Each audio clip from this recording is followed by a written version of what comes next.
Here. Bob. Always got to give Bob a second. He's got to do the little. Hang on. Bob's got to do his little.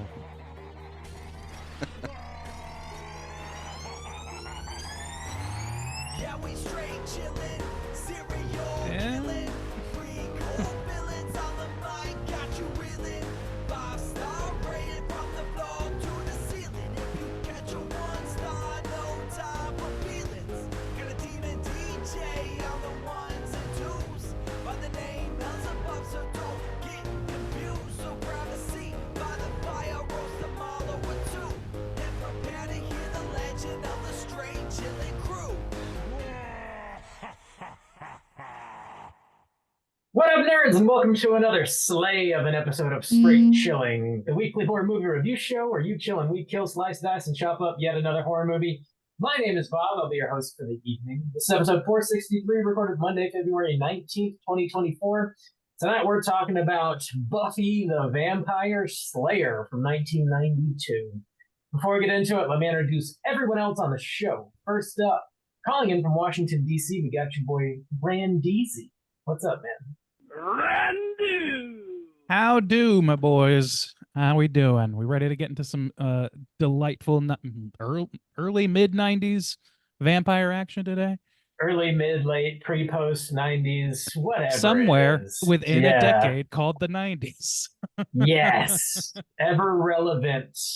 Ever relevant. Looking forward to getting weird with it. Next up, calling in from Seoul, South Korea, we got your boy Soju. What's up, man? Oh, hello, fellow kids. It's your boy, Totally Tubular Stains. Early 90s. I believe this is 92, Randu. This is like that meme. You just did a whole Steve Buscemi from 30 Rock, didn't you? Oh, yeah. I'm Hello, ready for the children. 90s. Yeah. How do you do, fellow kids? Yeah, Hello. my boy Luke Perry, he's up in here trying to pretend like he's young. I love the 90s old casting. That's what we're here for. Ever since The Craft, that shit always gets me now. I don't know how. We'll get to it. We'll We get will. to it. I got the numbers, Randy. I got the receipts. It's Okay, okay. good. Don't worry about Oh, it. Good. thank God for that. Last but not least, making her triumphant return to Straight Chilling, everybody, welcome back, Rachel. What's up, Rachel? Hi, I'm also here pretending to be young. This is your 90s casting. All right. We're all old. It's fine. Thanks for sitting in with us again. It's yeah. always a pleasure having you. Yeah, thank you Um, so much for the invite. I'm so excited to talk about this very formative film from my childhood. Oh.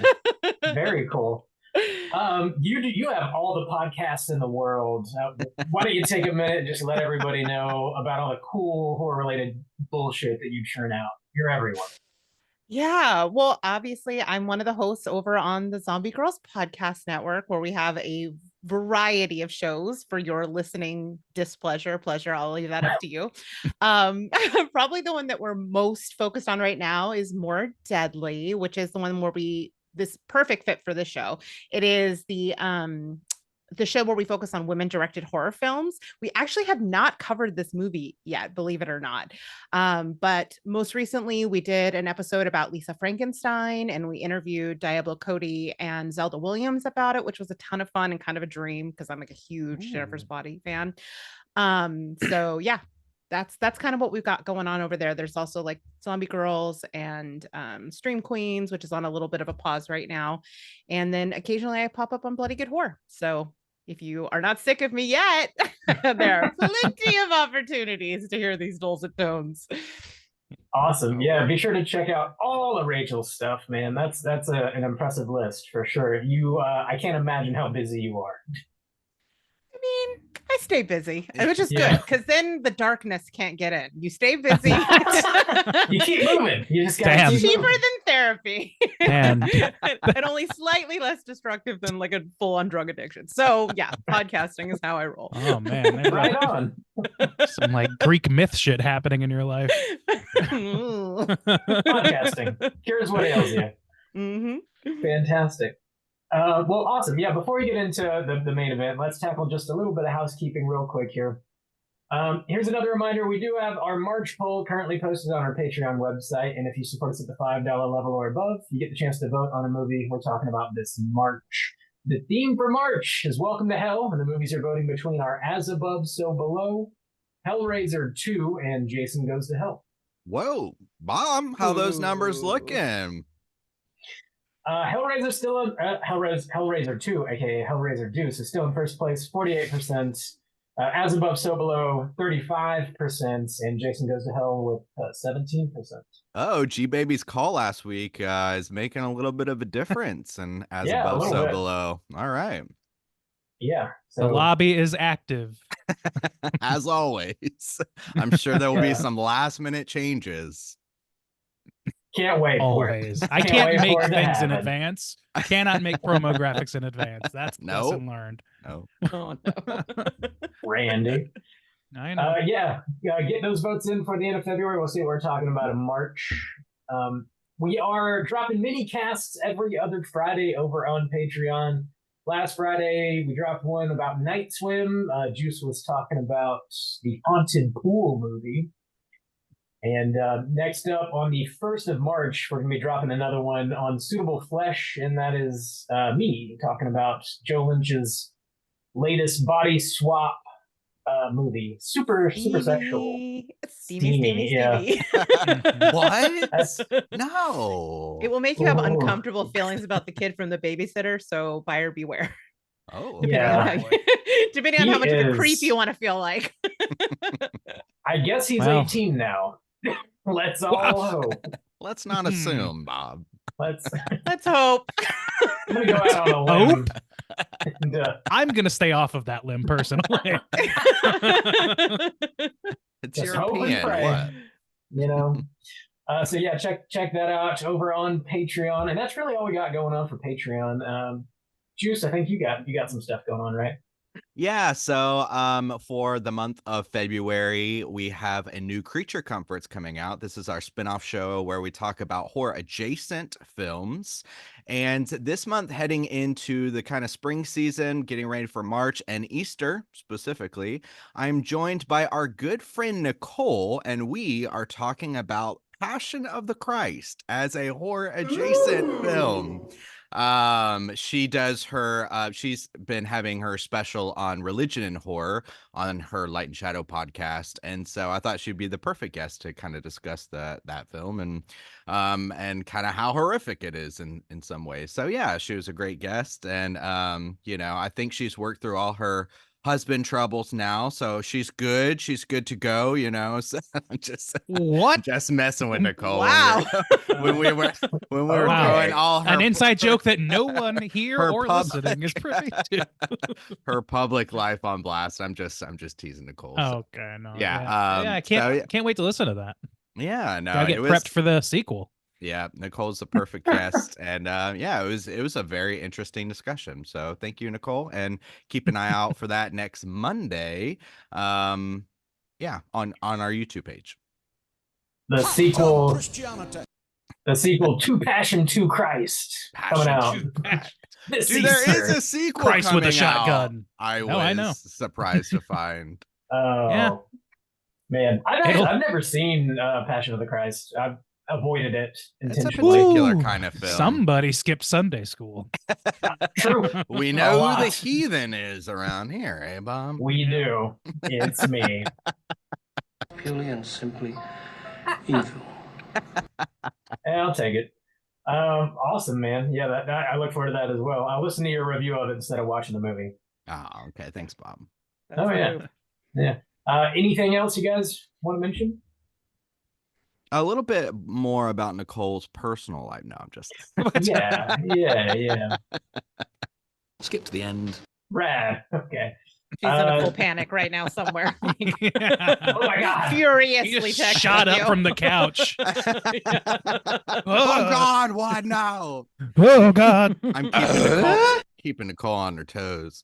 Justin's about to get Chris rocked over here. Oh fuck! Man, that would be good for our numbers. So you go for it. You go for it. Yeah. As the hand reaches into the screen out of Yeah. nowhere, Oh. disembodied slap. It is Will Smith's hand. It is. Damn. Yeah, I think it sounds like our house is clean. I think it probably pretty clean. This house is clean. All right, let's get into the main event. We're talking Buffy the Vampire Slayer, and we're kicking it off with the back of the box. What's on the back of the box?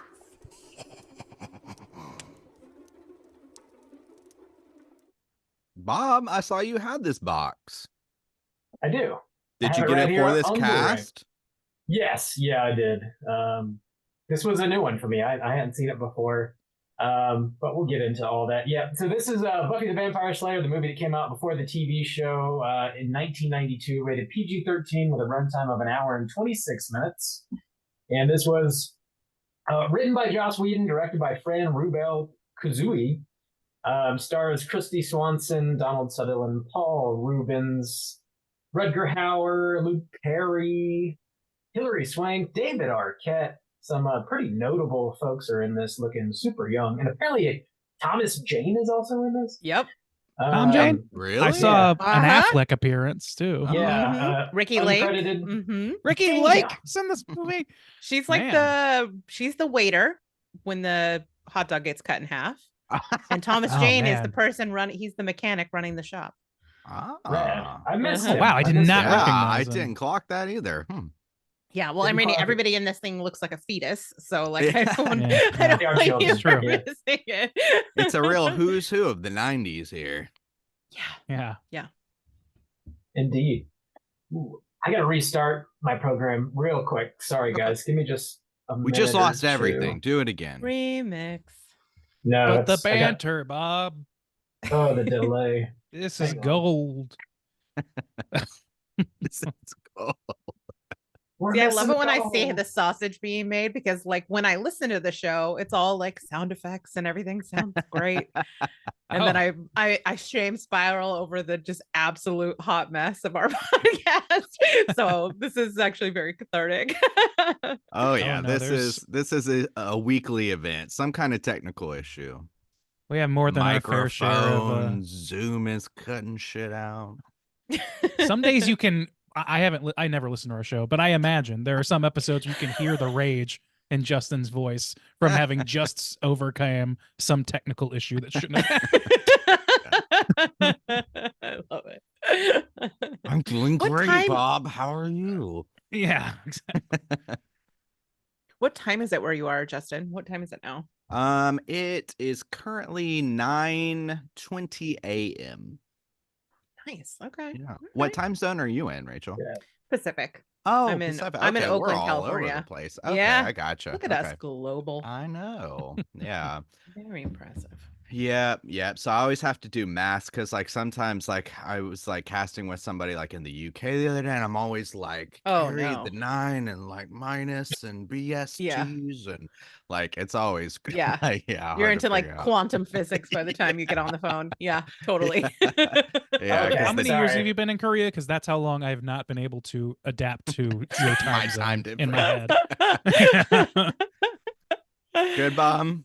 Yeah, I got it back up and running. And All right, let me get my Nicole jokes ready again. Here we go. oh, Nicole's husband She's- is so silly. I don't know. It's the tamest thing I could think of. it's So never silly. He's talking the to us. silliest boy. What a silly little boy that What grown a man is. rascal. I don't know Goodness. what's happening. Goodness. is taking a toll on me. Okay, I think I need to read the plot synopsis and then we can take it from there.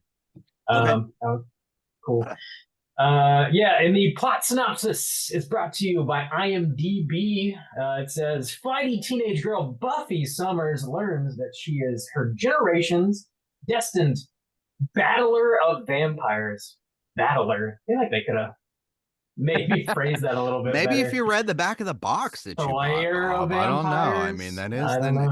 the name of this segment. Way too many words on there. I couldn't do it. Font's too small Um, for you these days. Does huh, it tell you Bob? if it's in Dolby? Dude, I know. That's true a lot of the time.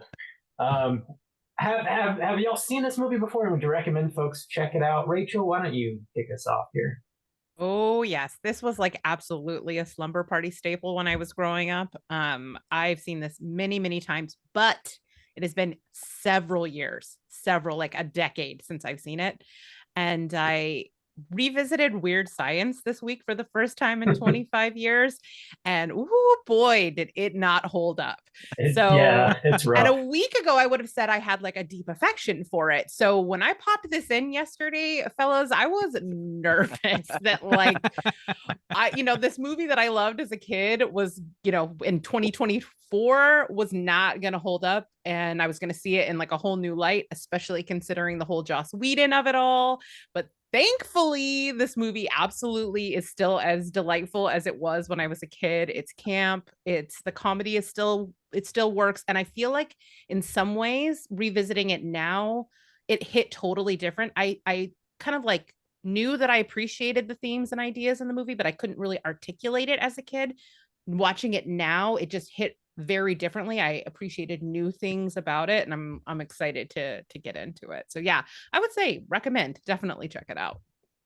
Awesome. Fantastic. Juice, what about you? Yeah, I was thinking about this. I saw this when I was younger too, and so this was not a first time watch for me, and it had been a while as well. Last year, I was starting to go through the show, revisiting the show after a long time having not seen that, and I was like, wow, this is a lot more campy than I remember. So it was fun to kind of go back and revisit the movie as well that kind of started it all. And one thing that I was kind of thinking about in the same way of the '90s, this is a very '90s film. But in the same way that like Harley Quinn was created for the Batman animated show, and now you can't hardly even like talk about or think about the Joker in the way that like you talk about Harley Quinn. Buffy as a vampire like staple, or is staple in the vampire lore and stuff like that, I feel like has been like established now, and it's fun to go back and revisit that as this kind of like name in horror. And but this is very, I think, accessible in a lot of ways because it's comedy, very campy, very goofy, very fun, not too over gory, and it really is a who's who of the '90s. So I think so it is a bit of a time capsule, and that might be a hurdle for some people to get over, but I think it is a fun watch. So yeah, I would recommend people check it out. Randy, had you seen this before? Would you recommend people check it out? So I had never seen this before, and as a matter of fact, this is a movie, or I'm sorry, this property in general, Buffy. I've only seen like maybe 2, 3 episodes of the show, and it was like the first 3 where I'm sure they were getting the things worked out or whatever. Yeah. I just didn't keep up with it. It was not something that was super on my radar when it was relevant in the culture. So yeah, this was a first time watch for me. And yeah, I definitely felt the '90s-ness of it like a fucking nuclear blast like across my eyeballs. Damn. It is Yeah. so goddamn '90s. And I enjoyed that about it. I like how campy it is. I remember like before this episode, or before watching the movie, I watched the trailer like when we finally landed on this movie. And I was like, man, this is like sillier than I thought. Oh fuck, Paul Rubens is here. Okay, everything's gonna be fine. Everything's gonna be just fine. And so Correct. that's more or less the attitude I held throughout my viewing too. I would generally recommend this as a time capsule movie a little bit. But to your point, Justin, like I don't even really know Buffy's place in the lore. So this is the most lore intensive stuff I've But you gotten know the about name. Buffy. And I her know her as a association with figure. vampires. Yeah. I know she's a vampire hunter. It's in the title. Yeah, yeah. So yes, that's as Slayer. far as my knowledge went until now. And I know there's somebody called Giles in the show. I was looking for him. He's not around. Where's my boy So- Giles? My boy Giles ain't around. So I don't know. That's more or less where I was. So generally, yeah, I think I would recommend it for folks looking for that time capsule feel, or something a little campier, sillier that they can toss on and not be too thinky about. Yeah. Oh, Bob, had you ever seen this before? Would you recommend people check it out? Bob?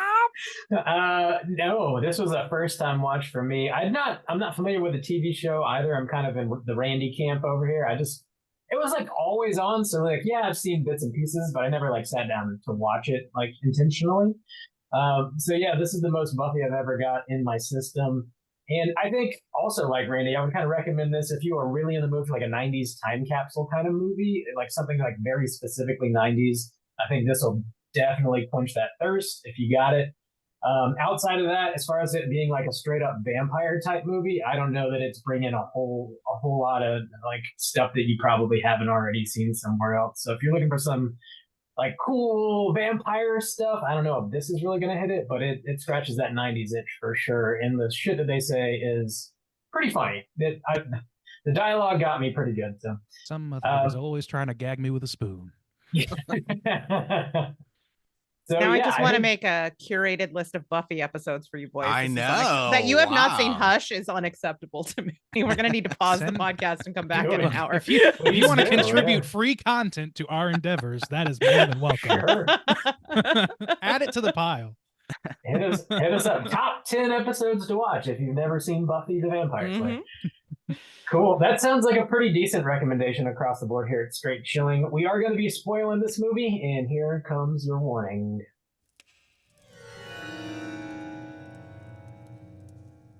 Spoiler warning.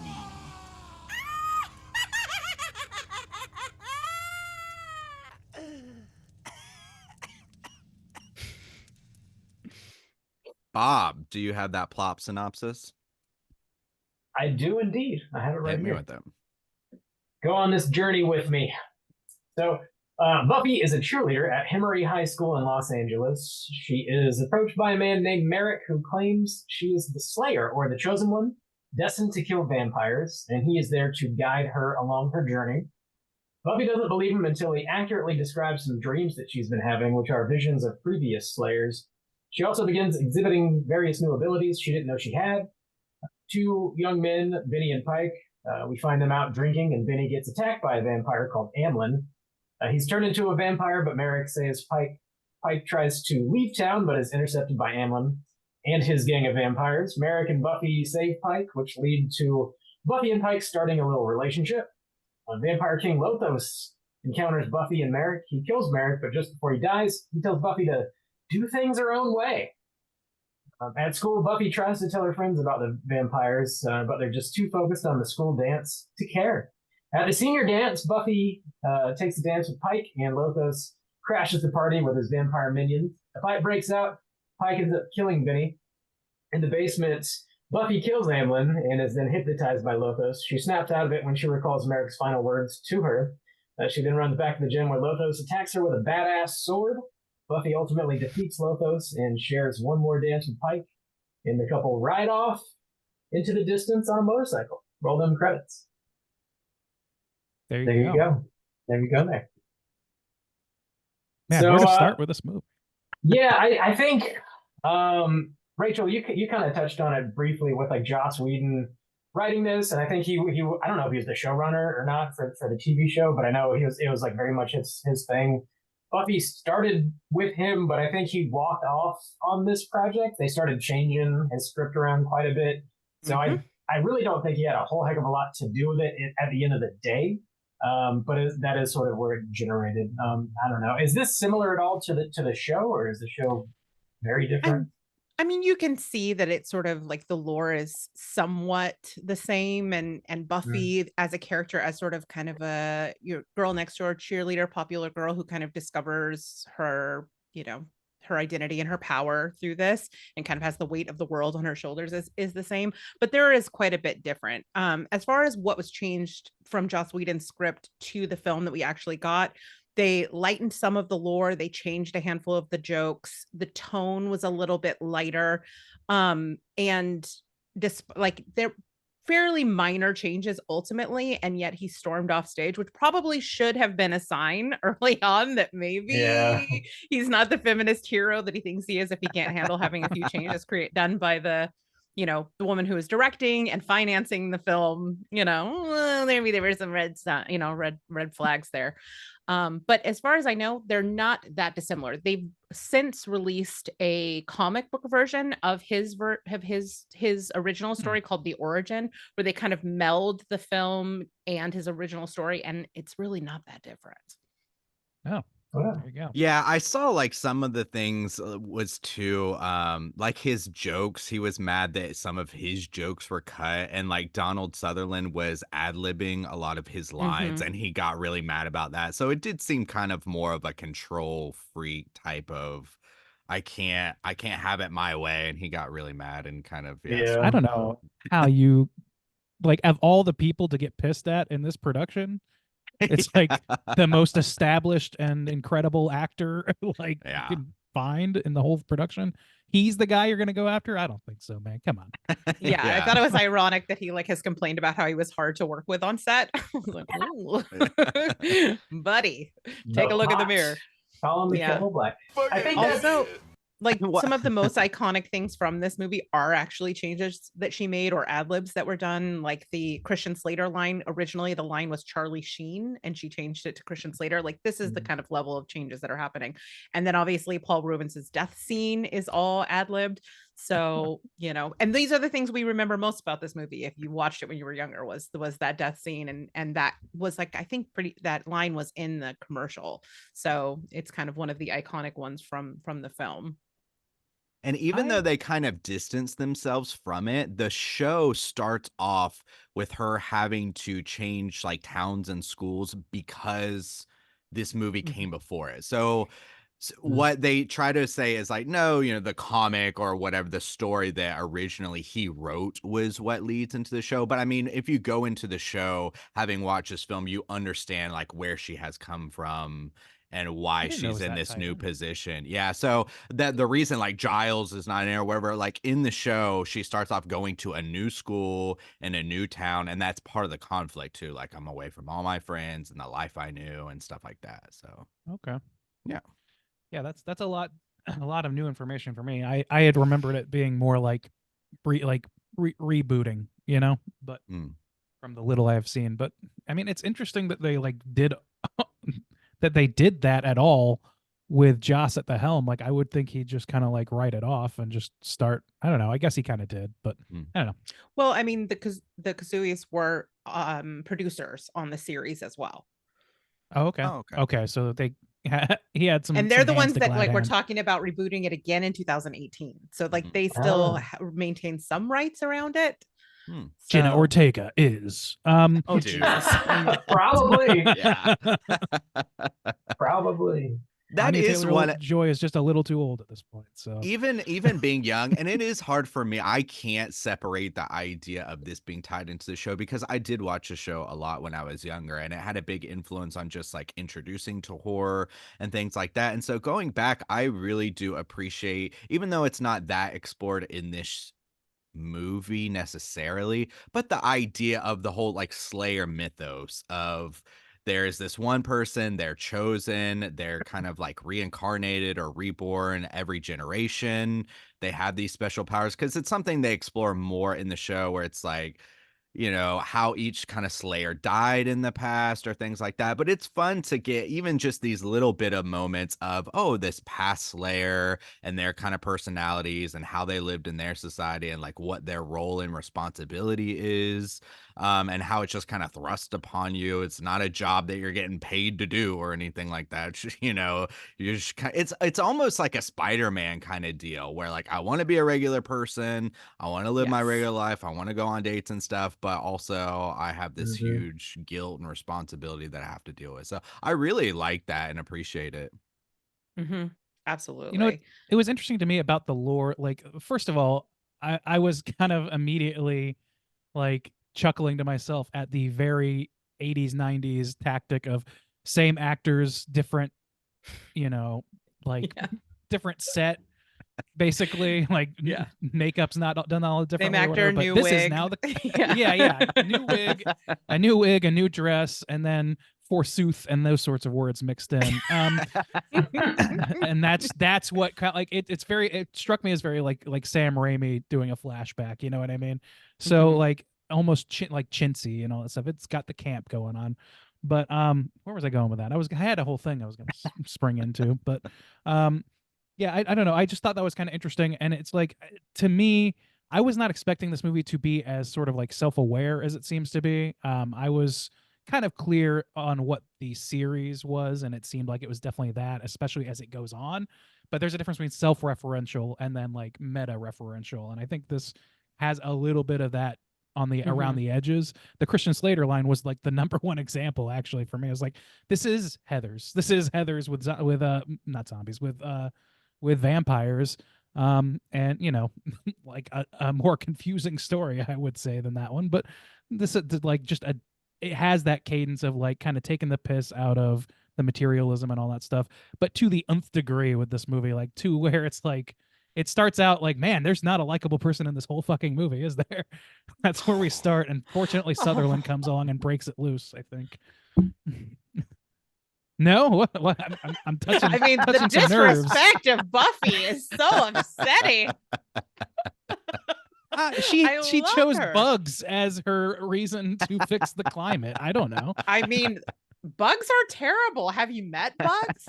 I've met bugs. I am terrified of bugs, but you know, Okay, you might well want a bug or then. two. They serve Gotta no feed- purpose at all. Get rid of them Yeah. now. You know, ecology and shit. That's a thing.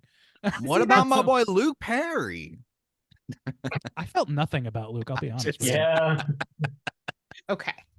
But I mean, this is the Please, thing about come at Buffy. Like, now I'm not coming at you, but I just want to Nope. point out, like, what's amazing about this character is that she is the character that this genre typically maligns, that typically Mhm. treats as, you know, body count, that we get at best, or like at worst, kind of a cathartic thrill from seeing die. You know, at best, maybe we just don't think that she can bring value in a situation like this. But instead, we flip this trope on its head. We make this character much more fully realized. She is powerful and without sacrificing her girlhood, you know, and her femininity is never diminished through this process. It's something that she embraces. Her girlhood is something that she embraces throughout it, like both, you know, in the way that she continues to have the same sort of motivations, desires, values, and textually later in the film when he says something about, like, you know, he tries to weaponize Pike, our Luke Perry character, who is so vanilla, but he tries to kind of weaponize her being one of, like, just like other girls, and then later tries to flip it on its head and try to say, look, oh, you're not like one of those girls, but instead she says, yes, I am. And that's like, actually, there's a really powerful nuance to the feminism of this film, and all of that stuff you're talking about, like, oh, she's not likable, are the things that actually make this film really interesting to me. So yeah, I agree with all of that, really, because what I'm getting at is not that she's unlikable throughout the film, but for like the first act, maybe I'm like, man, she's way more like vapid, and like I don't know if she's playing dumb, and that's what it comes out to kind of be. She's kind of just playing into a caricature of herself. She's written that way, and obviously intentionally, but like I wasn't sure how intentional it was. I was like, man, this is like, just feels like cheap shots, you know, and it eventually did give way to something a little more nuanced, which I did like. I ended up liking her fine. It's just that first act was a little bit of a trudge, because I was like, man, who am I rooting for right now? Is it Paul Rubens? It's probably Paul Rubens. I That mean, introduction where he's on the carousel just like lounging I know. is fantastic. What an intro. Yeah, the 90s facial and hair here is, you know, on point. You know, the soul patch, my The boy Luke soul Perry's got the patch. soul patch. The scene where he shaves it and like puts shaving cream over his entire face just to shave off that Just to tiny shave little the soul patch. It's pretty I fantastic. do a thorough Yeah. job, guys. Bob, I don't know. Were you about to say something, Bob? I wanted to touch on Rachel kind of brought up the point of like Buffy's femininity is like, you know, never being diminished or whatever. And there's one moment that really stuck out to me towards the end of the movie when she uses her hairspray to light Lopez Yes. on fire. yes. And I really loved that moment. And I kind of wish there was a little bit more of that, actually, because it was really smart and, you know, plays to her character.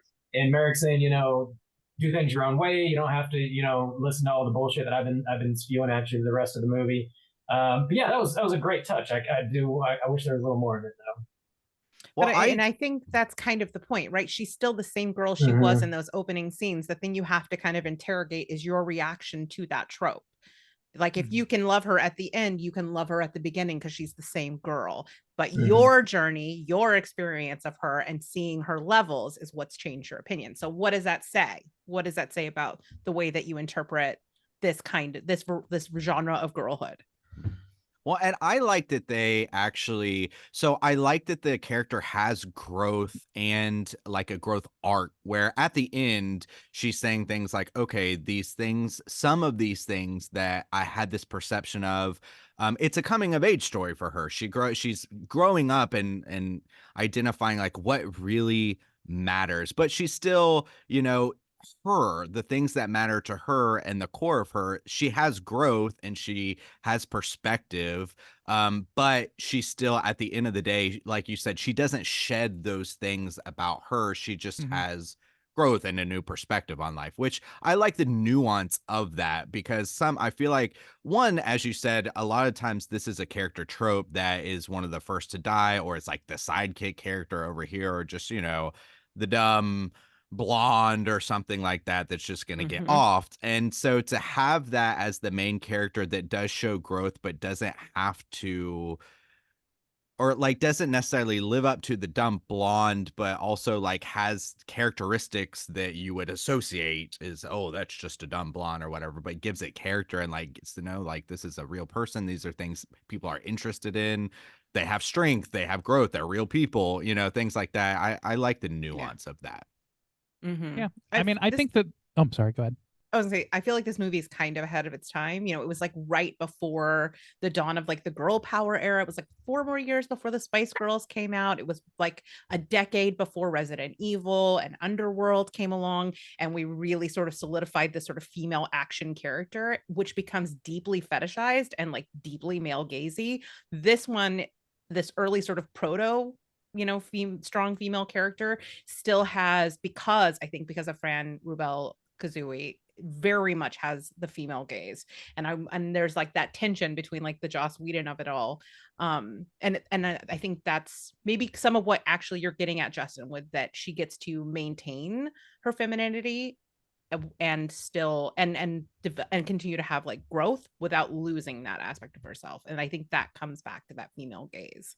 Well, Yeah. yeah, and I think that is the growth, is like that she is more than meets the eye, and I don't think even she knows that at the beginning, and that's what's kind of frustrating is you're watching her like be rude to people and like just kind of be a dick to people at times, and doing pretty much normal things or whatever, and things that so many people do, especially at that age, and it all is like just sort of like, okay, I mean, is she going to eventually get the perspective she needs, and that is ultimately what happens. So yes, I kind of I see what you guys are all saying, and I think that that's totally fair. To my mind, I was just like towards the beginning of this movie, man, I was not sure that it was going to hit that note or if it was going to just thud against that wall the entire movie. Well, also too, an interesting thing, I think that we see it through a perception of these days, just being able to use Spider-Man as an example, because there's a lot of like similar kind of themes of like the responsibility and things. But from Mhm. that perspective, they shine the light through a certain perspective of, oh, this like kind of nerdy kid who girls don't pay attention to, or and they try to paint it up in an endearing type of He's way because, sympathetic. oh,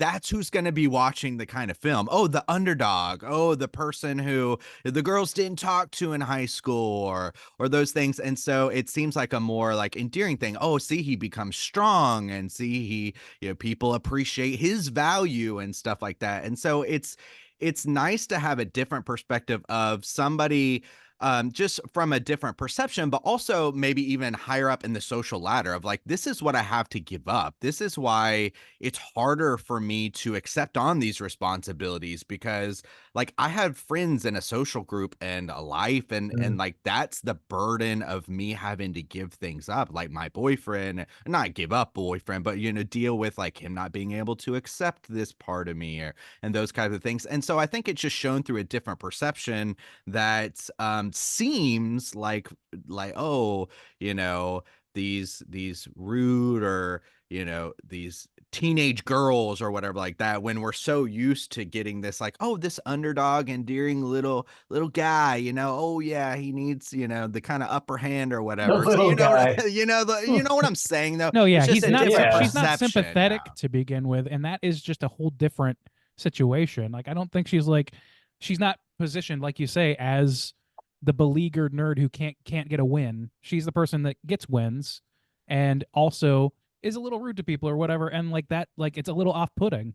But But who is like she being rude to? Like the she's creepy rude guy to that tries to Merrick. get on. Yeah, a creepy dude that tried to push his way onto the elevator. Good for her. Have a A guy getting boundary. on the elevator or someone you'd be rude to? Like someone who, like, the way he approached the I was like, elevator, oh, wait, like hold stuck the his hand in there. elevator. Nah, I he don't was know. like, as a teenage girl, like you are on alert for creepy old dudes. So like, All right. I kind of Well, she respected wasn't her later. boundaries. Later on, she's way more like, oh, well, am I in trouble? And like, I was like, man, she should be way more concerned than this. Yeah, that's fair. That's a fair criticism. She handled it okay ultimately, but yeah, it's especially when he showed up the second Sutherland- time, she should have been like pulling out the pepper spray. Yeah. Him in the Yeah. gym, like, that's some great form you have, or whatever. It's like, now that is That's that should be the last words you hear him speak as you leave the room. Like, fuck Yeah. that guy. No, I mean, and I love Sutherland or whatever, and I know what they were going for, whatever. Like, but that scene, man, I don't know. But in the elevator, I was like, I wasn't sure what his role was just yet, and then I was like, man, this guy's just trying to get on a fucking elevator. What's going on? Oh no, he's in like full kidnapper van style. Like, Yeah. Never like if it wear a wasn't fedora Donald after Sutherland, if 50s. it was just like a rando actor in the same costume that like pushed his way into the elevator, I wonder if you That's know, a like good point. Yeah. you know, or I don't like know. the guys that are being I've creepy reached to out my her hand in to a hold the door. restaurant. Like, I'm Mhm. like, good for Well- you, girl. Get him. Cut up his hot dog. Yeah, Well, I they're think that fantastic is a for good sure. point too. Yeah, is the opposite side of that is, you know, the first guys that were introduced, you know, the Pee-wee, he's on, you know, he's creeping on the carousel and stuff like that. There's no guy who's coming along who is painted as just this kind of like gentlemanly type. Everybody, you know, everybody's kind of skeevy, or you know, some Everybody shady shit's going down. So yeah, I think that that's fair enough too, to be like on alert or be like defensive, or yeah. Mm-hmm. And like, I you don't know. know, as girls, we're taught to be friendly. Your smile is actually a form of self-defense, those kinds of things. So like anytime I see a girl who like has strong boundaries and is like not afraid to be like, no, that is actually inspiring to me because I'm guilty of definitely not setting those kinds of boundaries. And I think as a teenage girl seeing that, there was something aspirational about she was like already, before she even knew she was a Slayer and she was a chosen one, she was very much taking her power, her social power. And I think there's something kind of great about that. Fair. Agree to disagree. I think that's where we are, my friend. Yeah. But I still love and respect you. Yeah, ditto. No, I mean, I think that's all very valid. I just like, I don't have that point of view. Totally. I don't have the perspective of that. But like, just I know that I have like walked up to an elevator that was closing and put my hand out, and if I just did that, and then a bunch of kids were just like, "What a fucking asshole." I'd be like, what the fuck did I do? I'm just trying to ride a goddamn elevator here. And he's I don't know. concerned about that. Stranger elevator. danger. I feel like I know. we're triggering him. know. We're touching a These teenage nerve. girls are being Look. mean to me. But I get Just I trying to teased get by really teenage close girls to him in every an day. elevator. Randy's scared of teenage girls. So talking about That's the receipts accurate. I had Stay earlier. the fuck away from me. I had earlier was so at the time Luke Perry was 26. Also, this is in the middle of his 90210 height. How old did And you say? I'm sorry. he was 26. I Nice. wrote a note that Luke Perry's 26 and looks super old. Buffy though, who's the actress's name? She was Christy Swanson. 23 at the time. So it wasn't a creepy kind of thing. We were just touching on this the other day where we were talking about a movie and it was The Breakfast Club, where Molly Ringwald was actually like 15 or 16 and the guy she has to kiss is like 23 or some shit. So Yeah. at least, you know, everybody's old, you know, it's just older, you know. But it's so Yay. funny. We joked about this in the craft, but it is funny to have that idea of, you know, this. Now, to be fair, they don't paint Luke Perry's character as somebody who's in high school. He's supposed to be out already, but still, you know, she's 23. Now, this is something we do touch on, you know, 23-year-olds playing, you know, 15-year-old girls, which is like, no, this is a mature woman, you know, a 23-year-old, but they don't sexualize her very much in this film, which is appreciated because that is where it gets creepier, where it's like, oh yeah, this 26, 24, 23-year-old woman who is, you know, walking around in some underwear. She's supposed to be 15 or some shit like that. It's like, I appreciate that they're not doing that. It's really just from this perspective, it's funny it's like a 90s trope, you know, of like, oh, these people are not teenagers. They're not even close to teenagers. Yeah. So yeah. I mean, the creepiest, most objectifying thing about this movie is actually the poster. If you go back and look at the poster, her face isn't even on it. It's just What? Oh her. yeah. It's just her torso holding a Oh stake. yeah. Damn. So it's And that's not interesting. even like Fran's gaze versus the marketing department's gaze is very different. I wonder if they change it. So this is the one that's on They even changed the Wikipedia, costume. which I'm having up for so I can remember cast names, but oh, it won't show up. Yeah, there's that Yeah. one, and then That- there's okay. another one that's just her like Is her it? Oh my cheerleading costume God. torso. Yeah. Yeah. Yeah. That's what's Whenever on IMDb. I see that one, I'm bummed. Damn. Well, because it's like what's weird, like the kind of the proof is in the pudding because she's not wearing the like under the purple Yeah. whatever it is, lycra, or I don't know what you call that Yeah. shit. She's not wearing that underneath. That's much more skin than is in the movie. So yeah, you're totally right. Yeah. Yeah, I don't know. Like I don't know. Like the whole thing with like her friends or whatever.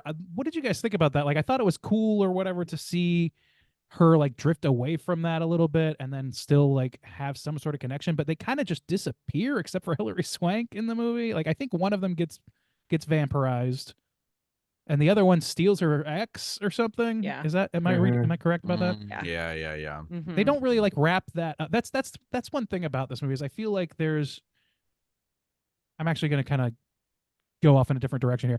But like the editing in this movie kind of bummed me out a little bit. It was a little like janky. Sometimes it would just go from one scene to another and it feels like that scene wasn't quite done yet. And like, so wait, what happened? Like when her boyfriend is staying over the night or whatever, they kiss on the couch for a minute and she's kind of like not super into it or whatever. She's just eating popcorn. And then it cuts to her having a nightmare. And I'm like in her bed alone with a stuffed animal. I'm like, so is this what's the deal with the boyfriend? I don't understand what their relationship is now. Did he get thrown out? What's happening? Like shit like that happened quite That's a bit fair. where I was just like left a little bit confused until I could like reorient. And Yeah. so like that really bummed me out a lot. That's probably my biggest complaint with the movie, honestly. That's fair. Yeah, we That is do fair. now. Yeah, one thing as far as the friends go, is they do focus more on David Arquette as like, Pike's friend, and he has a little bit more development as a kind of character or whatever, because a little bit more. We just see more of him. So like I understand. I mean, we do get, I guess Hilary Swank would be the closest Yeah. version of that to Buffy. But yeah, most of our friends are very just like kind of shallow. We don't really know much about them. We get a little bit of the boyfriend.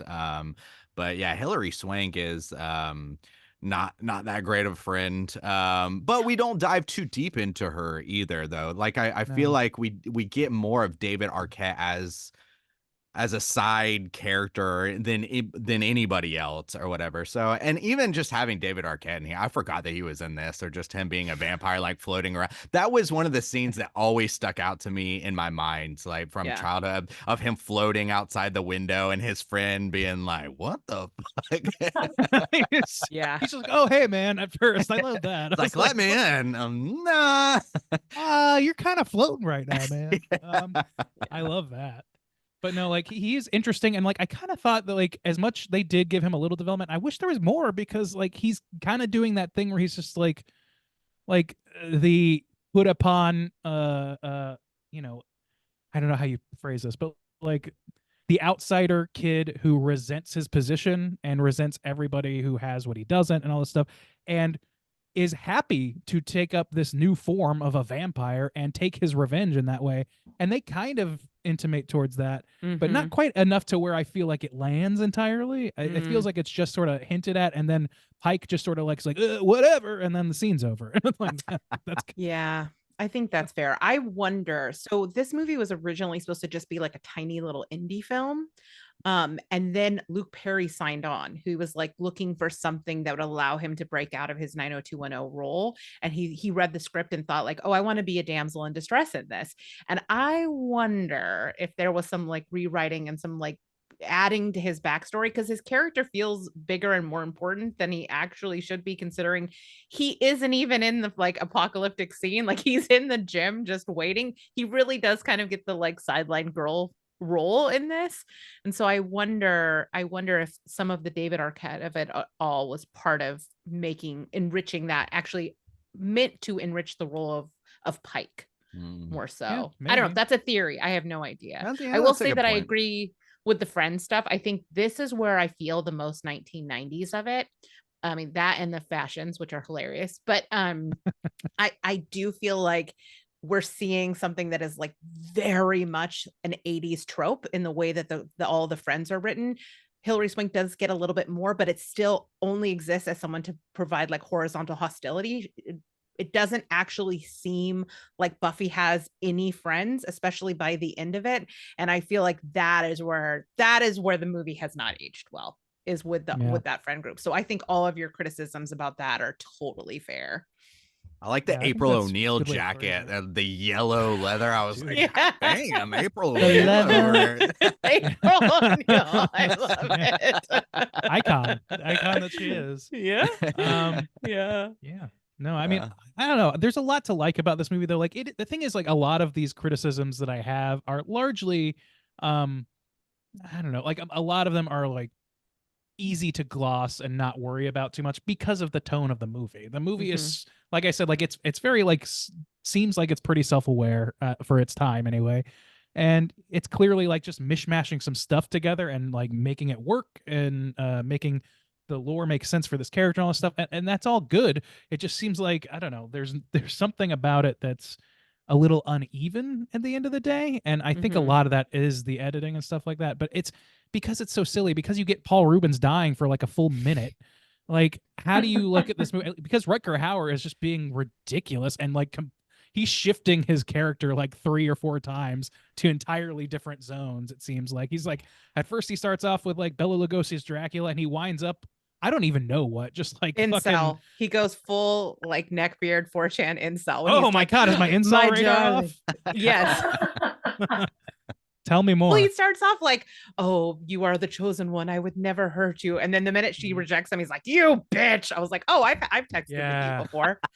I know you. I He goes accidentally from swiped very right on pomp. you before." He's a pomp guy. That's totally true. I can't believe my incel radar failed me. Randy, that's Oh, usually boy. yeah.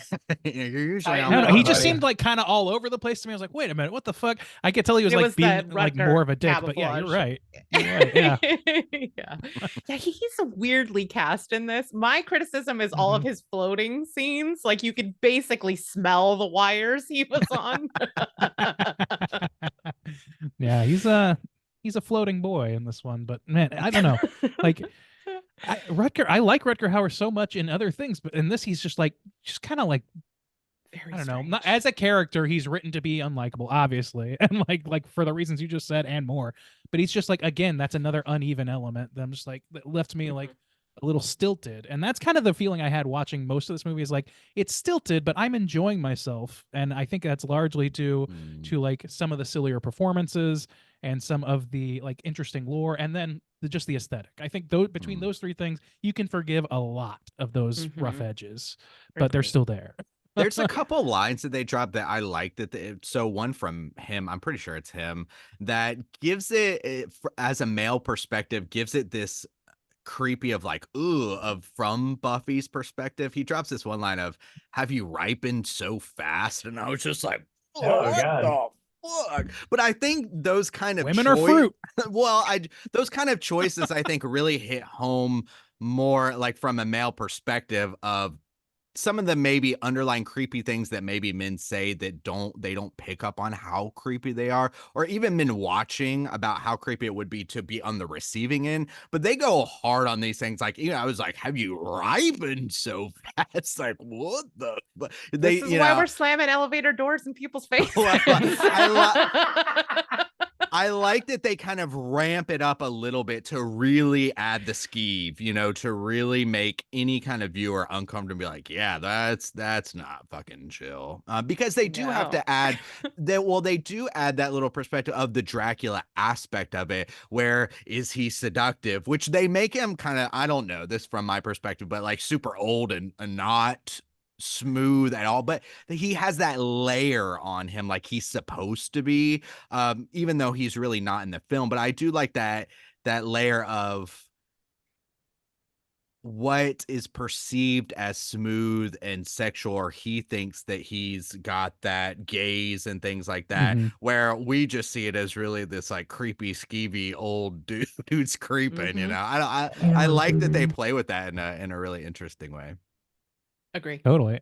Yeah, no, Yeah. that's a good point, and like I like I like that about him. It's like I kind of wish they had just pushed that more. Like him being sort of like all over the place could have been focused into being more like, I'm trying to think of a good example, and this is not the best example, but the only one that's coming to mind is like Hades from Hercules, where he's like supposed to be imposing, he's supposed to be this like pompous figure or whatever, but then he'd be like, "What? That's too much." What?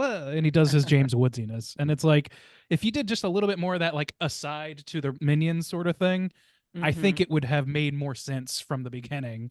Give him a little bit of like an appearance when he first arrives, then end that scene with him being like, "Go get me a drink" or some shit like that. Like I don't know, do something like to demean the guy, but not like in character as his full like stately self, show that he's got Mhm. this underlying thing going on. If they just pushed that a little more, I would have been like, I think fine with the character actually. I kind of Yeah. wish they allowed Paul Rubens to ham it up a little bit more. That would have been Me like one of my too. big, Totally. his I kind of death want them scene to is swap so roles. iconic. I kind of wish that he had a little bit more room to ham it up, because a lot of the time it seems like maybe they're trying to play him as serious, and sometimes he's a little goofy, but not quite as goofy as I would like. And then obviously we get the awesome death scene, but yeah, The line he drops where he says, "Kill him a lot," was fantastic. More of that. More of that. Yeah, Fine. and I think that was probably Paul Rubens himself. I do know that he actually came in later in the production. It was like when another actor dropped out.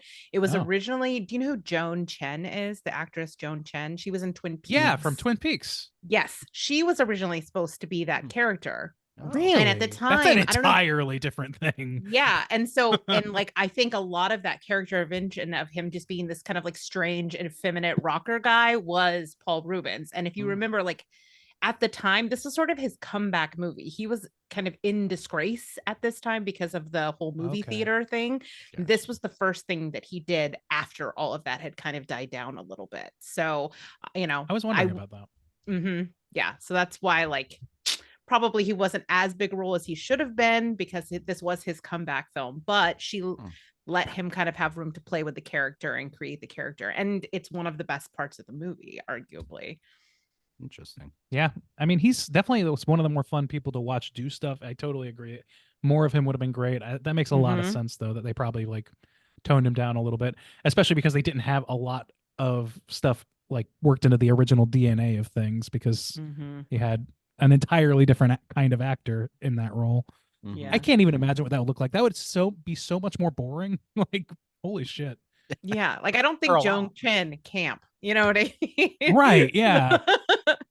Which is weird Yeah. because she's in Twin Peaks, which is just like right on Well, that line. that's true. So That is true. That is camp. You're right. Touche. but it's a different kind of camp. It's soap camp. It's not horror camp, or I don't know. I'm making things up as I speak. So I mean, we just call that a podcast. It's fine. that's right. That's what we do. We're just casting here. Have you heard of I our think- podcast? I think one thing we got to touch on before we get up landing the plane real quick.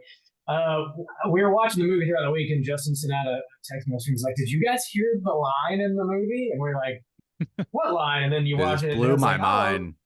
Yeah, so we reviewed Hocus Pocus several years ago, and during that, the Yabos line being dropped in that movie was like such a bizarre slang term that like blew our mind. And then this Well, movie we came thought out we the had the year- discussion. We right. thought that Disney had made that word up Yeah, to have some sort of slang in a Disney film. And I remember, I think even at the time we tried to research it. We were like, is this a made up word? And anything that we pulled up about it only referenced Hocus Pocus. But yeah, this movie came out the year before Hocus Pocus. And did David Arquette say it? I forget. David Arquette said it. He said, Mhm. her Yabo scoff at gravity. And I Such a great rewound it a line. couple times and like turned up, because I typically have Korean subtitles on. And so I turned on the English and I was like, whoa, whoa, whoa, whoa, whoa, whoa, whoa, whoa, whoa, whoa. Rewind. Like I was like, and it's like Yabos. And I did it again. I was like listening and reading. I was like, holy shit. Am I being No! You guys have yeah. in this moment, you know what just happened? You became the preeminent Yabos researchers, Historians? historians. Oh, no. Yes, The yes, authorities. yes. I've always Put it wanted on to the be podcast preeminent, but that's gravestone, not like- what for. Preeminent Yabos historians. The I etymology can't of believe the I was term. here for this moment. History My was resume's made. got to be updated. Hold on, let me go to LinkedIn real quick. Yeah, Jesus. that can't be it had to have been a word that was at least somewhat used as slang around, because it's showing up in these Yeah. two movies back to Well, back. they like use a that. lot of slang that doesn't comport anymore. Like they use Sure, yeah. blow to mean get out of here, which is kind of I think a 40s thing, like a film noir era is what I think of. I say, all right, let's blow, that sort of thing. But Yeah. and they say it like that. But if you say, all right, I'm gonna blow, if I say that to somebody now, they're gonna be like, what the fuck is this guy talking about? Blow what? Is I What gonna are you- go get some? I What's think they happening? know. This guy's about to get a little workout. Well, yeah, I Um, remember, and I didn't necessarily do it for this because I specifically remember we did it at that time, but there wasn't anything, 90s references or 90s slang or anything. Anything that we Mhm. pulled up always would just be quoting or referencing Hocus Pocus. So yeah, it was wild for me. I was like, this predates Hocus Pocus. He Did says Joss Whedon Yabos. invent Yabos? I don't Is know. that a Joss Oh. Whedonism? Oh no, I that's hope not. I think you've just distilled him down to a single fact. Mhm. That kind of encapsulates Mhm. the whole deal. We need to do more Um, research. We're on the job. We got to find out the true That's origins our preeminence of needs to Yabos. do some work. If you have any Ugh. reference, a predated reference to now Buffy is the earliest. Put up the mention Hugh of Janus Yabos that we signal. Well, I We'll mean, we've know. already thrown out the signal. Yeah, he already called in. We'll get to him. He We'll called get it. to All him. right. All right. But yeah, that was wild. It blew my mind. I did rewind it and watch that scene like 3 or 4 times just to make sure that I got it right. But yeah, Yabos. Before we Wild. land anything, I have one more thing I want to point out, which is that some of the funniest characters in this movie, probably the funniest, are one-off characters that are just the adults. Stephen Root is so fucking Yes! funny in Yeah. this. He's great. And oh god, who is the other one? Oh, the coach who's just yes. the basketball coach. Actualized. Yeah, he's just doing it's like they brought in the the guidance counselor stock character and put him into the coach role, Yeah, and for it's some reason great. that was really funny to me. He had the fucking Eye of Horus on his game board. Oh, It's yeah. fucking insane. Yeah, I agree. They were great. Yeah. Anyway. I laughed at the actualized line. It's just Yeah. such weird, Assert your therapist personhood on speak. the Yes, floor. yes, Assert your so personhood. good, so good. They're all just like, what the fuck is this guy talking about? It's great. I'm glad you brought that up because yeah, that's the thing is that there is some. I think you look at it as a high concept film, you think you know what you're getting, that it's just going to be real dumb, but there's actually some great comedic writing in this, and it's moments like that I think it really shines through. Yeah. Well, let's go ahead and land this plane and rate Buffy out of 5. Rachel, you were kind of rolling into it. Why don't you kick us off? How do you feel about Buffy the Vampire Slayer? Now, I admit I cannot be totally objective about this because, like I said, it was something I enjoyed a ton as a kid, and I certainly have seen it quite a few times. So I think, but I'm gonna try. I'm gonna try. I'm gonna say that it is. Do we do quarters or is half only? Sure. Quarters Yeah, is you can do fine. Whatever quarters. Give it- fraction you prefer. 3.75. 3 3/4, respectable. All right. Juice, how do you feel? Yeah, coming from a similar perspective is I do have some nostalgia for this, and I was pleased too to rewatch it again and feel like I wasn't let down or disappointed by it. There were some things though just couldn't help but also compare it to the show in some ways. Where I was thinking to myself when the way that the vampires die, I was wanting more from it. Because in the show they just turn into this big puff of dust or whatever, and it looks Yeah. cool.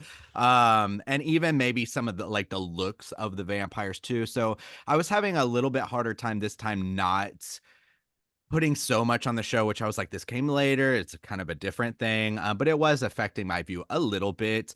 I also, looking at it objectively, I recognize that this is a very specific time, and I would be curious to even a much younger viewer coming into this for the first time and not really, Bob and Randy didn't see the show, but I mean, just somebody like coming in kind of completely blind, I would be curious of how it strikes them. But since I grew up in the time and grew up with the show and had seen this before, it's hard for me to not look at it through like some specific lenses. But I did have a fun time rewatching it. I thought it was funny. I do see Randy's kind of points though. Some of the editing is a little Yeah. choppy, and some of the characters are kind of shallow and kind of wanting more from them. I really didn't give a shit about Luke Perry. I was kind of anytime he was dominating a scene, like fighting, I was just like, get him out of here. I don't really care about Luke Perry. Out of here. I just didn't. I kind of wanted more. I really wish Arquette was tied more to Buffy, because I like seeing him and I thought he did a fun job with the role. Kind of wanted more from him as well. But yeah, Luke Perry, I ain't give a shit about him. Overall, I think kind of trying to be a little objective, but not going too hard on it. I think what I'm going to do is I'm going to give it a 2.5. I think it holds up pretty well, but it is super dated. But I am going to give half star for the Yabos, since it's a predate. So we're Oh. going to end it at a 3 here for the Yabos I guess- reference. Yeah. Okay. So it's a that's it's a footnote. quarter point per Yabo. Yeah. Yeah. So Yeah. so 3 stars from me. Randy, how do you feel about this film? Yeah, I definitely feel more positively about this film than I feel negative about it. Like I said earlier, like the core of what I feel towards this movie is nostalgia and camp fun, silliness, and enjoyment from those 2 points of view. And not so much from like the vampire point of view. Like I feel like this movie is kind of in this weird valley for me where it's not quite Heathers and it's not quite Lost Boys. It's not quite got the commentary level of Heathers, and it's not quite got the like action and fun, or not fun's the wrong word, the like gory action horror fun of Lost Boys. And I want it to kind of have both because it's going for both, certainly. And it just kind of like it dips a little bit in the valley of not quite getting there. And I think that a lot of that, like I said, and like Justin, you brought back up, I just changed words there. It's the editing. Like there's so much editing stuff going on. Like I loved Stephen Root, but there was that scene where he's like bearing his soul about being on mushrooms or something to Buffy in his office, and like she spits a fucking thumbtack into a fly, and I guess he doesn't notice, and they just kind of like end the scene on him being like, it really changed my life or something like that. It's like, wait, what's happening then? Like this is like, what was the point of that scene? Was it the fly or was it Stephen Root's joke? I feel like there should be something else going on in this scene that it needs to wrap up, and it doesn't. So like there's just a lot of that where it just like the writing ultimately doesn't feel super even. The performances are fun, but not always consistent with themselves. And some of the characters, like we pointed out, like David Arquette and Luke Perry David Arquette less so than Luke Perry, are a little bit of an afterthought. And it's a shame because I definitely saw some potential in what David Arquette was saying, and that could have been parlayed into Luke Perry and have him like be almost seduced by the dark side and like almost be like, see, you can like his old best friend is trying to get him to join. I thought that's what was going to happen when he nailed him onto the table or whatever in that fight scene in the dance. He was going to be like, see, man, we got what we wanted. They're all running scared now. And that's really all it amounts to, instead of him being like, you can join us and like doing like an offering or something. I don't know. That's just one pitch for what they could have done extra on top of that. And I feel like there's a number of characters, like Rachel, you pointed out, the friends as well, that weren't quite fleshed out the way that I would like them to be, or were more caricature than not at the end of the day, which is a shame because, as you pointed out, there's a lot of caricature breaking that's going on with Buffy herself. So I don't know. Definitely some flaws for me, but I'm just looking... For a reference, sometimes I'll go back and look at what I've scored other things, and I definitely like this more than Attack of the Killer Tomatoes. So I'm going to give this a 3.25. What did you give Attack of the Killer Tomatoes? I gave it a 3. I was riding high on the silliness of that fucking movie, I think. I don't know that it would hold up if I watched it again today, but man, I was definitely like surprised at how fucking ridiculous that movie is. All right. I don't know why I was surprised, but Oh, hey. Wrap us up out of 5. Mostly in line with what you guys have been saying. I think this really does, at the end of the day, feel like a proof of concept for the TV show, even though I haven't seen the TV show. It just felt like as the credits were rolling, I was like, man, I just kind of wanted a little bit more of everything that was in this movie. I really like the flashbacks, but like I could have used more of them. Just a little bit more lore coming from Merrick, more vampire battles, more blood and guts, more jokes. I mean, it was a very, very short movie. And I feel I could have used another 15 or 20 minutes. Honestly, it left me like wanting a little more. That being said, most of what was actually in the movie was done well. I really enjoyed the goofy dialogue. The characters were a little thin, but again, if you just had maybe some more time to sit with them, you could get a little more out of them. The cast is fantastic. Seeing all these familiar faces looking so damn young it's a lot of fun. The Yabos line totally took me off guard, obviously. It's just like, it's a fun, light popcorn movie at the end of the day. And I think if you want to watch something like that, specifically like from the 90s, I think this is gonna do it for you. It reminded me a lot of Saved by the Bell, which is something I watched a ton of as a kid. It had kind of that vibe. Yeah, so I think I was kind of coming in with a 2.5, but after our conversation, bumped me up a little bit to a 3. So I'm gonna come in with a 3 even on this, and that's gonna put our aggregate at a 3.25. Feels fair. Yeah, That feels All right. fair. let's jump into our Rotten Tomatoes segment and see what the critics and users have to say about Buffy the Vampire Slayer.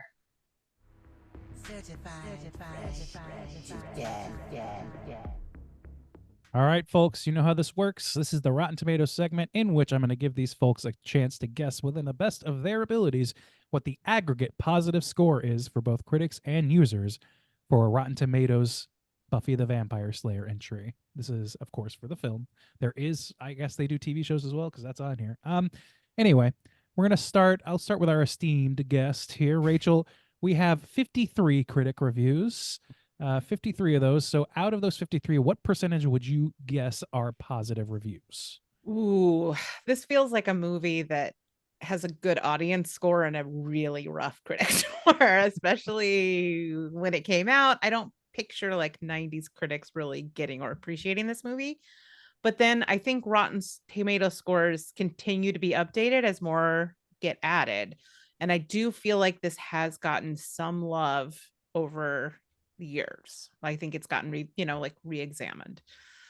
So sorry, I'm figuring this out on the fly. Forgive me. Please. So I think probably work. when it first came out, it probably had like 25%, but like maybe it's gotten enough love to bump it up to like 35, 40. Okay, one number, please. 35. 35. 35. Okay. 35. All right. All right, Juice, why don't we go to you next? Where do you think it's going to land?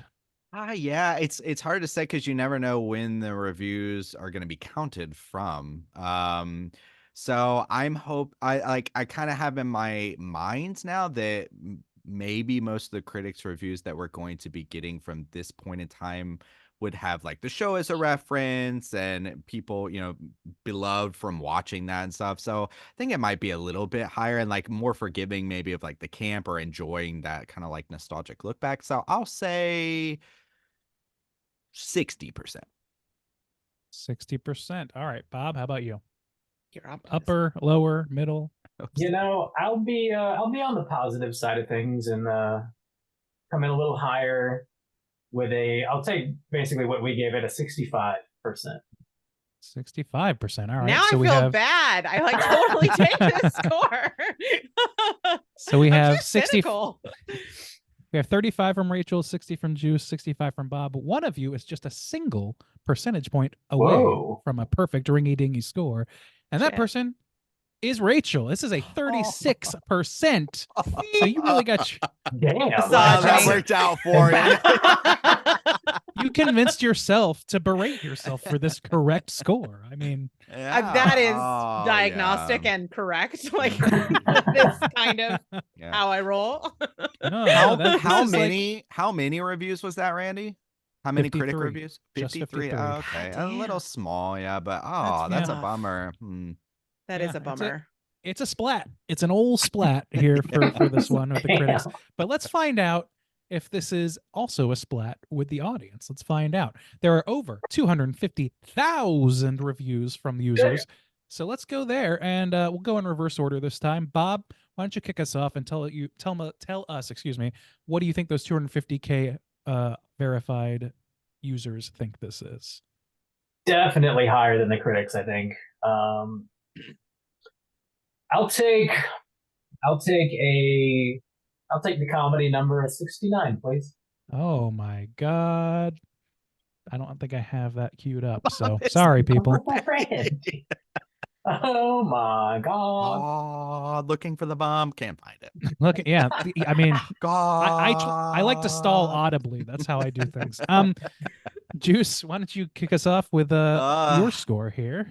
That last one's got me running scared a little bit, so I'm gonna drop it just a scotch, but still thinking that come on, the users have to be higher than the critics, so I'll say 55 now.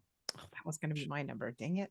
Oh, 55. All right. 69, dudes. There you go, Bob. Right on time. Yep. We have timing. All right, Rachel, round us out. What do you think that this audience score is gonna be? 250K. Nothing to sneeze at. People are haters. So I'm gonna say 50. 50. All right. So we've got 50, 55, and 69. Let's see. Yeah.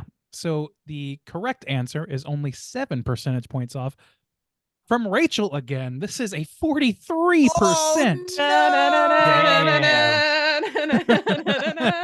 A sweep. Oh, Nice. Wow. an unfortunate sweep, but a sweep. Yeah. Man. Yeah, That celebration is going to be short-lived because it's Yeah. pretty cruel rather. I don't know. Let me have this. Yeah. No, it's No, it's yeah, fair. well earned. Yeah, that's just a bummer on those scores. 43 on the users, man. Again, Brutal. this is why we close elevator doors in people's faces. Take Rotten that, Tomatoes has users. warped you. Yeah. So that's it for our Rotten Tomatoes segment, except of course for the negative reviews. Oh wait, I'm sorry. One more thing. There is a critics consensus. Here's Okay. how that reads: Buffy the Vampire Slayer supernatural coming of age tale is let down by poor directing and even poorer plotting. Though Christy Swanson and Paul Rubin's game performances still managed to slay. Game performances. Okay. Make it game. Yeah, I guess that's fair. I don't even know if I would say the directing is it's just that editing, man. I guess that's part of directing though. So. Mhm. How are movies made? What are we doing here? I don't know. We'll say this was Fran's last film. So Oh, was it? Oh, Okay. really? Damn. this is her second and final. Well, I mean, I guess Oh. she's still alive, so it could. But as far as we know, she did Mm. Tokyo Pop, which did really well at Cannes, and then she did I want to this, and that was see it. that. Have you seen Tokyo Pop? But it looks. I I s- watched the trailer for it in preparation Yeah. for this, in case it came up, because I wanted to know what it was, and it looks really cute. It looks rad. Yeah, I want to watch that. Mhm. I didn't realize she directed that, so thank you. Yeah. Cool. All right. Last thing before we move on, the Rotten Tomatoes segment is going to end with 1 or 2 negative reviews from critics just to see how dumb the critics are. Here we go. Despite a promising setup replete with oodles of Valley Girl lingo and cult cliquish quips, Buffy the Vampire Slayer becomes a comedy of missed opportunities and banal action. I don't like that phrase, cliquish quips. It's too much. Too much, man. Who are you trying to impress? Us. I am not impressed. All right. Last one, and then we'll move on. Buffy Like a isn't Jackbox funny game. or scary. It's just mediocre, slowly losing interest in itself as Kazooie runs out of imagination. Oh, man. Rude. If you saw the picture that is paired with this, it is. Woo, man. Is it just a pompous. close up of a neck covered in hair? I'm going to say there are thick rimmed glasses and a black turtleneck involved. So Oh, boy. I'm going to let you. fuck. It is Yeah, not. it's in either a color. neck beard or like deeply tubercular, one or the other. It's a man sprinting towards an elevator screaming, "Hold the door." That's the image. Exactly. Bury that energy. Yeah. So that's it. That's our Rotten Tomatoes segment. Bob, how about that trivia segment? You got any for us? Oh yeah, we got some trivia. Let's do it. Ooh. It's totally time for trivia. All right, yeah, I got a few points here. Apparently, Seth Green was supposed to be in this movie. He says that he was entirely cut from it, but apparently he does appear just for a couple of seconds. He's seen from behind, I guess, so it's kind of hard to tell that it's him. But he's a red-haired vampire that gets kicked by Buffy just outside the gym. Apparently, I didn't pick him out of the bunch, but he's in it. Huh. So He gets a actually Buffy redemption. yeah. So he actually filmed scenes then. So Yeah. okay. He Well, there you go. There you go. He was just kind of omnipresent for so long. I don't know. Big in the 90s. Yeah. We kind of touched on this, but yeah, Joss Whedon was so frustrated about how his vision was being mishandled and how much of it was being rewritten that he eventually just left set during production and never came back. I think it's interesting that a writer was on set during production. I don't really think that's a common thing that happens. You write your script and it's in the director's hand, and they kind of sold it. Yeah. do what they want to do with it. So I don't know. Are there any reports of whether or not he had a ball that he took when he went home? I'm sure he did. David Bowie, Mick Jagger, and Carrie Elways were set to make cameos as vampires, but they were cut due to time and budgetary constraints. That would have been cool. That would have been fucking awesome, man. Mm-hmm. I wish one of them had been in Rutger's role. I don't know, man. I think Rutger was misused in this movie. Yeah, I agree. I just think I that's agree. the case. Yeah, I agree. Carrie Elways would have been really interesting. That would have been interesting. He would have brought, like the you were talking about like sort of the sexuality, sexy element. Yeah. I just Yeah. rewatched Shadow of the Vampire a couple days ago, and I was like, ooh, I forgot how Yeah, he's dreamy got- he used to be. I just associate with him being dirty and sweaty and on a bathroom floor, like, but back in the 90s. Grimace. Well, have I got a movie for you?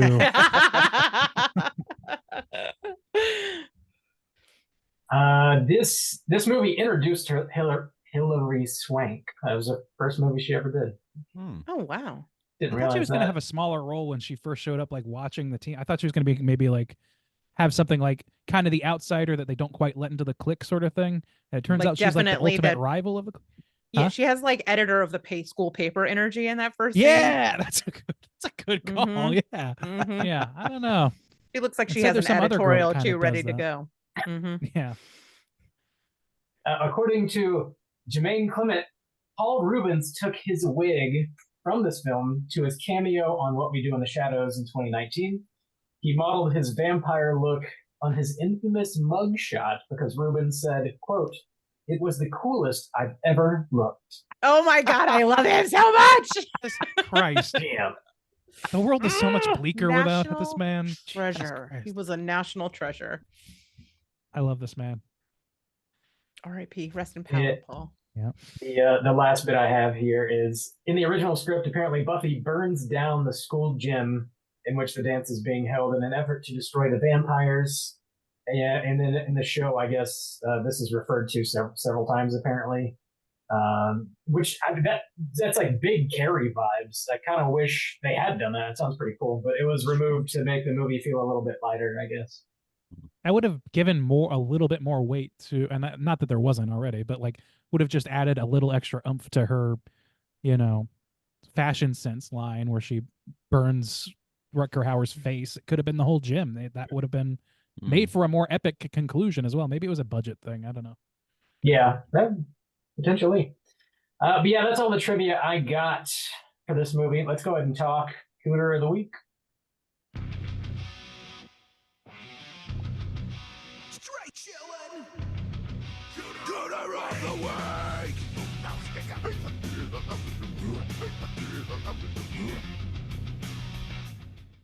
Juice, what is a cooter and why do we hunt them?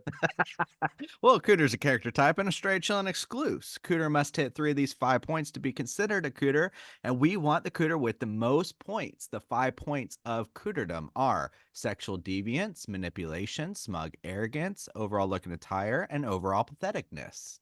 The amount of effort that was in your face when you tried to remember It's those been was a too much. while since I've done it. It's You like, want whoa, us to believe that you're not over 30? Get out of here. Got to really wrap my brain these days. So yes, does anybody have a strong contender for Cooter this week? I mean, the movie's rife with them, I believe. Who do you think's yeah. number one? I mean, I think obviously it's Rutger Hauer's character because his Probably, yeah. incel tendencies. But I want to like throw a dark horse in here, All right. which is the boyfriend's friend. Oh, the one who wants to borrow her? Tied What could with be the problem with boyfriend. him? And how the boyfriend constantly refers to her as his thing.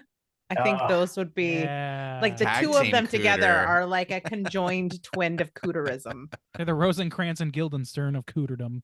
Yeah. Damn. I forgot about No, I that think- opening scene where she jumps into the convertible and he's like oogling her booty. Mm-hmm. It's that And then asks to fucking borrow ins- her. Yeah. Yeah. Blech. There's those guys. There's also David Arquette. I think stands a pretty strong choice. yeah. Pretty strong chance. Jesus Christ. Mm.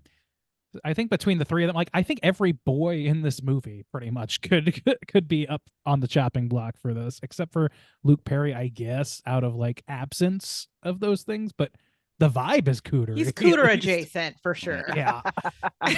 The soul patch alone just Yeah. So let's run through the boyfriend then. Okay, so sexual deviance. deviance and smug arrogance for the Smug arrogance, thing. yes. Yes. Mhm. And Manipulation. What do we well, think for also that? too, he starts hooking up with her best friend or one of her Mhm. best friends. Oh yeah. Mm-hmm. So that would be Breaks up kind with her answering machine. That's yeah, cold-blooded. pathetic. Yeah, yeah. Pathetic. Yeah, pathetic and Manipulation and looking at have any tire. manipulation. Probably I think he's looking too dumb to attire just 'cause manipulate. it's Like the I think they both 90s. are. Yeah.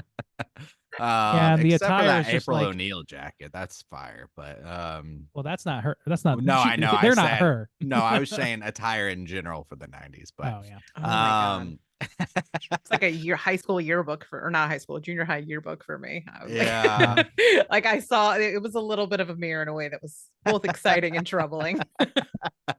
So I think the boyfriend that hits enough. So I would say sexual deviance, pathetic, and smug arrogance. I think he Okay, kind of yeah. hits on those. Mhm. Let's see what. So we were saying head vampire Mang. He's got patheticness. His little tantrum. Oof. He's Which a little also bit Jeremiah Sand there going on. yeah, Mhm. which Terrible also, at floating convincingly. That's pretty pathetic. That's a look. Yeah, Call it a look. it's got a look going. Manipulation for sure. Mhm. I mean, he's mind controlling and like snuggling with her in a teddy bear in bed. That's weird and Yeah, manipulative. that is weird. The act like a character who is a vampire is like at least 95% chance going to be a sexual deviant in the first deviant. place. So Yeah, that's fair. I think that's a foregone conclusion. His line, oh, I said it before, have you ripened so fast? Ugh. Ugh. That should do it right there. Just that. Like, yeah. Cooter Methinks the alert. lady doth ripen quite quickly. oh God. That's a good bump for us to use later on. You have no power here. So yeah, so I think he checks enough. God, Yeah. this movie is just full of them, isn't it? Yeah. It is. Maybe even Town. Paul Rubens' character, probably at some point. I get I don't know if we I get get the enough of impression, them, like- really. No. I feel like we get like him in bits and starts, like where they kind of set some stuff up for him that just never happens. Like there's some Mhm. sort of tension between him and Lothos at a There's couple a of points. Smithers Burns thing happening. Yeah, there. yeah. Mhm. And I just like they don't really expound upon it. It's just sort of like a, I don't know, but it's not even quite that because he's resentful, which Smithers would never be resentful. But like I don't know, like he acts resentful at sometimes, and then other times they're like sharing a laugh together at the expense of all like an evil laugh, like an evil cackle It's together. kind of like an in between Renfield all like over type the of place, yeah. character, except he's an Yeah. actual vampire. Yeah. Yeah. So I don't know how to approach him from a Cooter perspective. I don't think he really Okay. I don't get is fleshed Cooter. enough. Yeah. Yeah. All right. Well, we definitely got. Although like, he is based on 4. his mugshot. That is a cooter move, but I respect that cooter move. Yeah, right. Yeah. Is Sexual there cooter. anybody else? Yes, rarity. We could talk about Luke Perry looking attire for sure. Can't rock the soul patch. Honestly. Can't I do mean, it. he Not shaves allowed. it off. Well, okay. That's the greatest catharsis in this whole fucking movie. Is being, oh, thank Oh, God. thank God. Is a human plain bagel. Like he's too bland to be a cooter. Yeah, he's got Yeah. he's got very little going on. He's not even a mechanic by the end of this thing. So Yeah. All right. We got a couple. There's some Yeah, coots in let's the put- house. Good work. Good work, Rutger squad. and the boyfriends. That's Lock my new, him up. Lock them that's up. my new band. Rock the Boys. I would listen. I would buy your record on cassette tape. Great sure. or terrible. Like I said, Fantastic. only cassette tape. Juice, I know you got a hard out here in a few minutes, so let's skip what we've been watching. We did get a voicemail that I definitely want to get to. Make sure we have time for. We put up the Janus signal last week, and he did call in. So let's jump over into our hotline screens. Oh no.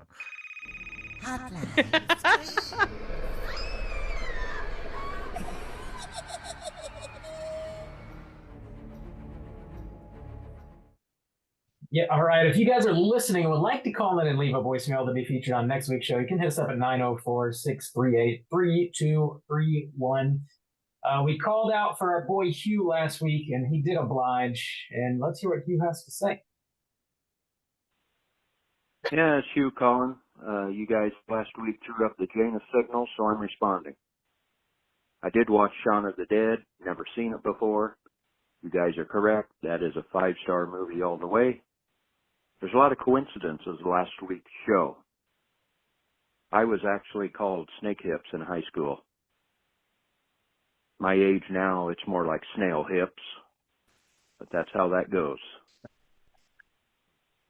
Soju said he pictured me looking like Sam Elliott. The other coincidence there is I was Sam Elliott's stunt double on the movie Tombstone. In my mind, yeah, you can look at Sam Elliott, little Brad Pitt, Pierce Bronson, and Matthew McConaughey all rolled into one. In reality, it's probably more a little bit of Radar O'Reilly from MASH, the Skipper from Gilligan's Island, Pillsbury Doughboy, and a little bit of Martha Stewart thrown in there.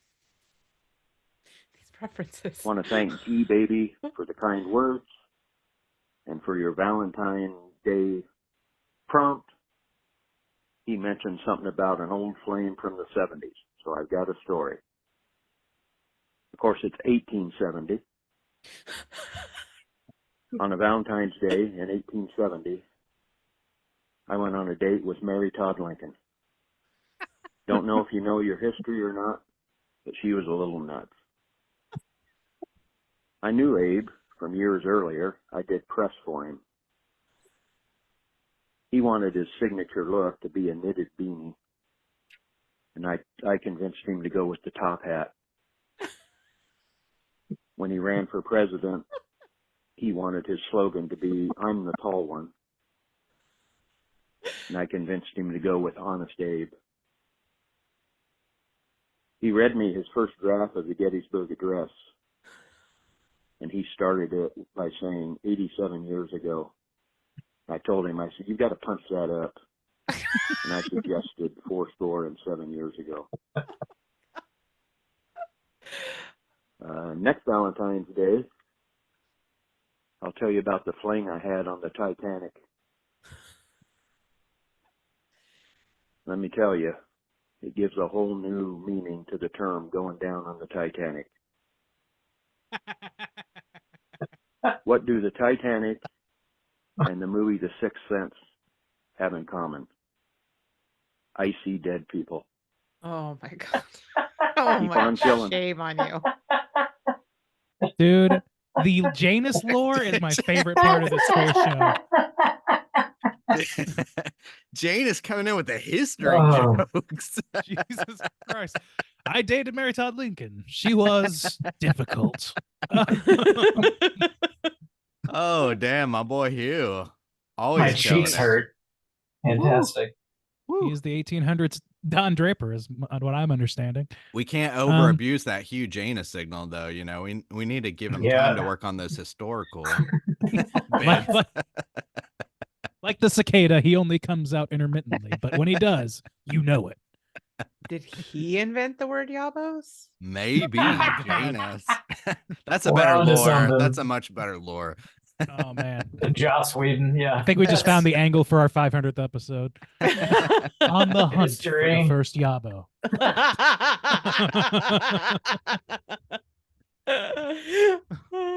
Straight chilling Get documentary. Attenborough on there, yeah. Get Richard Attenborough to voice it over. It'll be great. Thanks for calling Okay. in, Janus. Yeah, man. Always a pleasure hearing from you, boy, Hugh Janus. Hope you're doing well, man. Again, if you guys are listening and would like to call in, leave a voicemail, you can do so at 904-638-3231. Do you guys have any prompts you want to throw out there for next week? I might have one that Oh. relates to next week. So next week we are covering a horror western, which we don't have a lot of those. So I wanted to pose the question of if you could have like a big boom, or at least, you know, like some representation of some film subgenres getting some like horror spins, I guess. You know, which one like would you choose, or what would you like to see kind of get a bit of a horror spin if you could have some? So yeah, I Man, mean, that's a- even yeah. That's a good question, because there's so many horror movies that do attempt stuff like that. Mm. I don't know, man. One thing that Like came the out like, to rom-com my is mind, Shaun of the Dead. Like, you know, like well, I remember when Yeah. was it Overlord came out, and I was like, oh, cool, you know, a kind of war horror, because there's already so many War. elements in war movies that I think there should be maybe more elements of the horrors of war being represented through some creature or something like that. I think that would be cool. Yeah. And we did Yeah. kind of just see that, you know, we got Godzilla -1, and you know that always has elements of that. So, you know, something like that. And I Saving remember liking Private Lord. Dracula. There you go. Yes. Crowdfunding starts tomorrow. Yes. There was something that they did in The Sopranos is they produced a movie and the TV show, and it was this like slasher movie mixed with like a gangster movie. Yeah. I thought that would be kind of cool if somebody tried to do something kind of like that. Not necessarily like slasher, but you know, mega spooky horror movie, mob kind of Mm. movie. Yeah, that could be somewhat interesting. Yeah. But yeah, that's a good one, man. Yeah, call in. What subgenre out there needs to be blended with horror, or what would you like to see? Yeah, hit us up. Sounds good to me. We're gonna be back next week talking about Bone Tomahawk from 2015. Patreon pick. This one was chosen by Nate S. So look forward to that. I'm excited Yeah. for that one. Yeah. Yeah, that'll be a good one. Got a good lineup this month, man. Shaun of the Dead, Buffy, Bone Tomahawk. Woo. Yeah, we got some And good From picks Beyond coming was up. there too. Yes, it was. The people spoke. Okay, that's what they voted on. Hey, you know, Elections have consequences, Juice. Elections have consequences. don't I know it? Yes, we all do. Rachel, thanks so much for sitting in with us again. It's always so awesome having you on. We really do appreciate it. And make sure you let everybody know one more time before we go where they can find all your podcasts. All right. Well, thank you again for inviting me. I always have Yeah. so much fun with all of you guys. Randy, I hope we're still friends. I love you. Yes. Okay, good. No, but I really appreciate the invite. I had so much fun, and I love talking about Buffy with you guys. And I hope to see you guys again someday soon. If you want to find me online, you can follow me at ZG Podcast on Instagram, Twitter, Blue Sky, Threads, all those things for the podcast. For me personally, I'm at Reachy Pants. So slide into the DMs and say hi. Right But on. not in the elevator. God damn you. Not, I mean, Keep your not in the fucking elevator. distance. you listen, it's like a teeny tiny room with a creeper. Come on. It's like a van, but smaller. Like a horizontal or no vertical van. One of those vertical vans that are Yeah. sweeping the nation. That's right. That's correct. Thank you, Rachel, for joining us and bringing the positive perspective this week. I really appreciate that. Hell yeah. Check out Rachel and all of her podcasts everywhere you get your podcasts. Tune in next week. We'll be back again with Bone Tomahawk. You can find us on all of the social media outlets. Just search Straight Chilling Podcast. We'll pop right up. And if you would like to join our Slack channel, just hit us up on one of those social media outlets. Let us know you'd like to join, and I'll send you links so that you can. And until next week, as always, all you mother truckers, please keep chilling. How's that for a slice of fried gold?